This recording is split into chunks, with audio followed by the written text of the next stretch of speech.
will start exactly at this moment. Kadya, that you've seen who you'll be competing against and who will be competing with you in the upcoming regional and national competitions. So I look forward to seeing all of you flourish. I'm just doing what I do.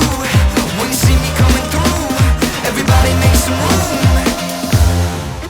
I'm the best, middle finger to the rest. I'm the best, I'm the best, I'm the best, I'm the best. Medals hanging on my chest. I'm the best, I'm the best. So today, we will do away with the fireworks and the hoopla of the celebration.